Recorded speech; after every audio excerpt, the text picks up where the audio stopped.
It's that incredibly complex, sometimes, well, scary, and often misunderstood relationship between AI and human creativity. It's definitely a subject that sparks a lot of debate. These sources, they offer some really sharp perspectives on it. Absolutely. So our mission in this deep dive is to really plunge into this material. We want to figure out what AI is truly capable of in creative fields, right now. Yeah, what it really means for artists for their jobs. And maybe challenge this whole idea of true human originality. Does it even hold up? We'll be drawing insights specifically from this collection of info. Okay, let's unpack this. So, right out of the gate, this material kind of breaks down AI's current creative abilities pretty clearly. What are we talking about specifically? We're talking generating art in all sorts of styles, that Ghibli look, Disney Pixar. It can do sketching, painting. It can even generate songs, like in the voice of specific singers, writing film scripts, drafting dialogue. It's a pretty wide range described here. And the sources really stress the speed, right? Oh, absolutely. It can churn this stuff out in seconds. It's not like a slow process. In seconds. And that speed, that immediacy, that leads directly to the core question these sources raise, doesn't it? Exactly. Does AI mean the end of artists? When a machine can mimic so much so fast, is there any space left for human creativity? But interestingly, before it jumps to answer that, the material takes a bit of a detour. It looks into the nature of human thought itself. Yeah, into what we even call originality. It argues that our minds are, well, heavily conditioned right from childhood. Conditioned by what? By pretty much everything. Yeah. Our culture, education system, economic status, propaganda we're exposed to, religious authorities. The perspective here is that because of all this conditioning, a lot of what we think of as our own thinking might not actually be, inherently original to us. So it's borrowed or learned. In a way, yes. It even references J. Krishnamurti's idea about non-judgmental observation being a path to maybe free the mind from some of that conditioning. So the material is really asking if any human can truly have a completely original idea. That's a pretty big challenge to our assumptions. It really is. And it brings in Mark Twain, the American writer. It quotes him directly, "No idea is new." Right, I've heard that. Twain's view, as cited here, was that innovation is mostly about combining and recombining old ideas.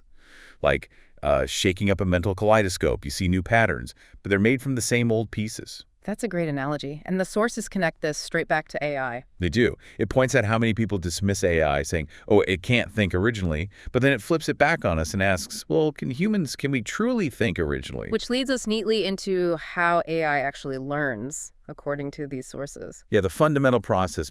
Basically, AI is fed just massive, massive amounts of data. Like what kind of data? For something like ChatGPT, it's books, research papers, basically the whole internet's worth of knowledge.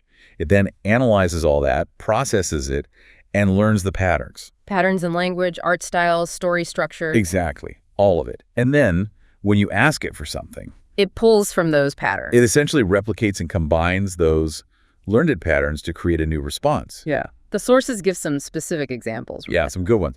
Like you feed an AI all of a particular guitarist's songs. It analyzes their style, chord progressions, the language they use, themes. Okay. Then you say, write me a new song in that style.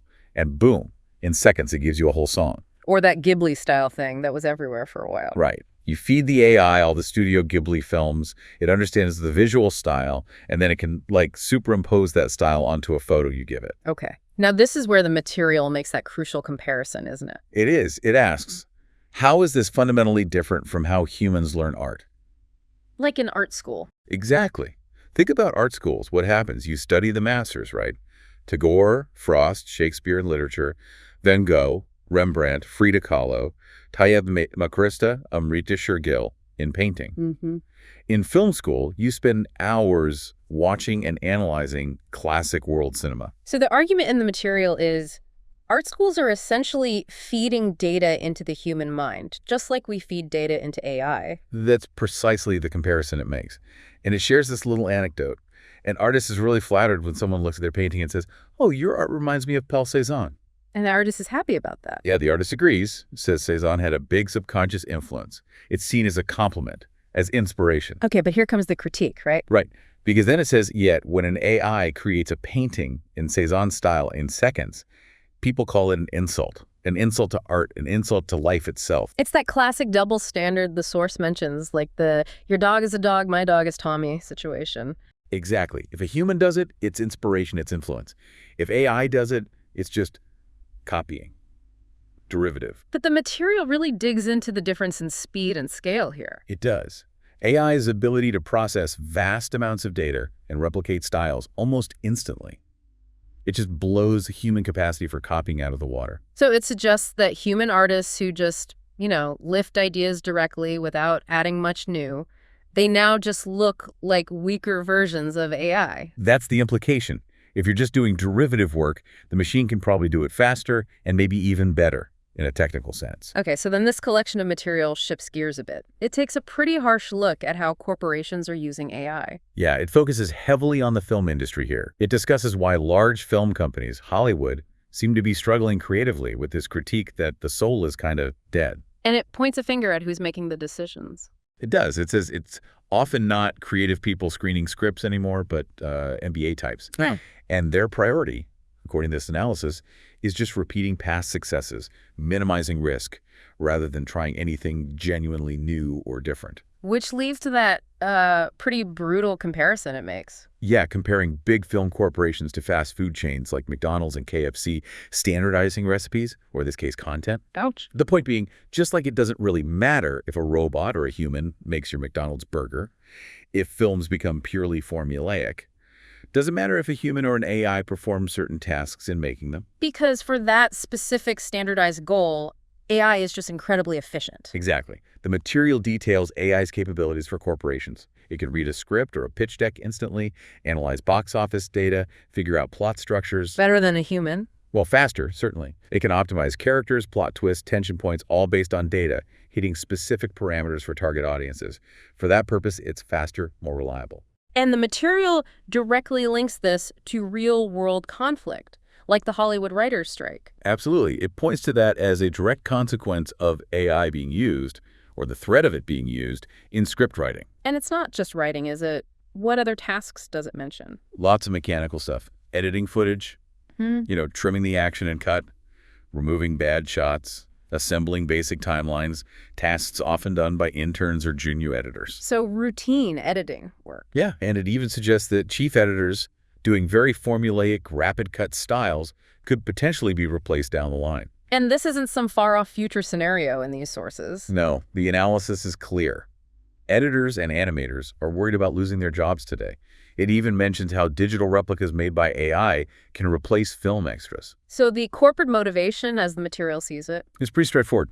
Workers become replaceable parts in a big machine. And corporations are always tempted to cut costs, remove those parts, those people, to maximize profit. but then the material kind of zooms out, right? To show this isn't just about AI in creative fields. Exactly. It argues this is part of a much larger historical pattern. Technology replacing jobs isn't new. It lists quite a few examples. Oh, yeah. Bakers, carpenters, blacksmiths, hand weavers, Yeah. all largely replaced by machines over time. Sketch artists replaced by cameras, photographers now competing with phone cameras, Accountants and computers. thousands of accountants replaced by software, Yeah. assembly line workers by industrial robots, even domestic workers facing replacement by robot cleaners, waiters by ordering screens. Customer service chatbots. Right. It even mentions seeing that AI avatar, the news anchor on Jana Om Kashyap, looking and sounding just like her, which raises questions about opportunities for others, even if she herself isn't replaced. And within the arts and media again. Live musicians, often replaced by programmed music, stunt performers, increasingly replaced by VFX in films. So the core argument here from these sources is what? It's that wherever a task can be replaced to save money or increase efficiency, capitalist corporations will eventually replace it. Because the goal is profit maximization. That's their stated purpose, yes. So the material really frames this not as AI versus humans, but more like corporations versus individual workers. Okay, so after laying all that out, the capabilities, the questions about originality, the corporate angle, the history, let's circle back to that first big question. Right. Does AI mean the end of all artist jobs forever? Is that space for human creativity just gone? The material gives a very clear answer here. No and no. Why not? What's the crucial difference that AI just can't bridge, according to this analysis? The absolute key, the thing AI cannot replicate, is personal experience. Personal experience. Yeah. AI cannot have personal experiences. It can't feel joy, sorrow, love, loss. It can't have unique personal insights based on living a life, experiencing events, ideas, emotions, social happenings. It processes data about these things, but it doesn't feel them. Okay, so artists whose work isn't just formulaic. Artists who actually integrate their own life, their unique perspective, their emotions into their work, their films, their writing, their art. They are not threatened by AI itself. That's the core point this material makes. So the threat isn't AI for them. The threat to truly independent directors, writers, editors, artists. It isn't AI technology per se. It's the corporate structures, the film corporations, the gatekeepers who might want to push those unique, personal, independent voices out because they don't fit the standardized, profitable mold. Because their work contains something unique, their thought, their creativity, born from their experience. Exactly. That work is safe from AI replication because it's genuinely personal. And the material revisits that idea of inspiration versus copying too. It does. It circles back to say, look, being inspired by others isn't wrong. Seeing world cinema in film school, reading the classics, that's meant to free your mind, not just bind you to copying. The goal is to find your own voice through those influences. Right. To be inspired to develop your own style, your own perspective, not just regurgitate what others have done. And there's broader advice in there too. Yeah. Observe the world yourself. See many things. Experience life. Extract the juice, as it puts it, from all of it to nourish your own unique perspective. Because AI consumes data, but humans feel experience. Precisely. Only a human can feel that deep immersion in life, in art, in emotion. So creations born from that feeling, from that unique lived experience, only possible for humans. That's the argument presented here. Now, it's not all doom and gloom about corporations either. The material also presents this counter-perspective, right? AI as a tool for the individual. Yes, and this is a really compelling part of the analysis. It argues AI isn't just a corporate tool for cutting costs. It can be an incredibly powerful tool for individual artists, too. How so? Well, it can dramatically reduce costs and make complex creative tasks much easier for individuals, leveling the playing field somewhat against the big companies. Can you give some examples it mentioned? Sure. Like, say you've written a children's book, but you can't possibly afford a human illustrator. Maybe AI can help generate illustrations to bring your story to life. Or you want to make a short film, and you need, say, public domain stories or scripts to adapt. AI could potentially find those much faster and more effectively than just a standard Google search. But maybe the most powerful point it makes here is about scale. I think so. The idea that work that used to require a huge team, maybe 100 people, could potentially be done by one person using AI tools. Like making a whole animated film. Or a complex video game. Exactly. Making something ambitious like that, essentially on your own or with a very small team. The material argues AI can genuinely empower the individual artist, allowing them to compete in ways they couldn't before. So the advice isn't just fight the corporations, it's also Don't get stuck trying to preserve old mechanical jobs within those corporate factories. Instead, figure out how to leverage AI as a tool for your own creative expression. Use it to your advantage. And speaking of authentic creative expression, the material brings in advice from filmmaker Jim Jarmusch. Yeah, the independent filmmaker. It quotes him specifically. He's got that famous line about originality too, right? He does. His idea is also that nothing is original. But his advice isn't to give up. He says essentially steal, but steal from anything and everything that inspires you, that fuels your imagination. And it gives that long poetic list from him. Right. Old films, new films, music, books, paintings, photos, poetry, dreams, conversations, architecture, bridges, street signs, trees, plants, clouds, lakes, rivers, light, shadow. Let it all enter you. Absorb everything. But there's a crucial condition, Jarmusch adds, according to the source material. Yes, a very important one. Only steal the things that speak directly to your soul. Why is that distinction so critical? Because, Jarmusch argues, via the source, doing that, selecting only what resonates deeply with you is what makes your work authentic. It becomes yours, even if the influences are external. And the material adds, people will connect with that authenticity. And this connects right back to using AI. Exactly. The implication is, if your work is rooted in that kind of personal authenticity, drawn from things that genuinely speak to your soul, then using AI isn't inherently harmful or cheating. It's just another tool. It's just a tool. Like a calculator helps an accountant, or a word processor helps a writer, or a smartphone camera helps well, anyone capture an image. AI can be a tool, a medium. It doesn't have to replace your core creativity. It can help you execute your unique vision. So if corporations use AI to cut costs, Why shouldn't individual artists use it to express their own authentic creativity, maybe even compete better?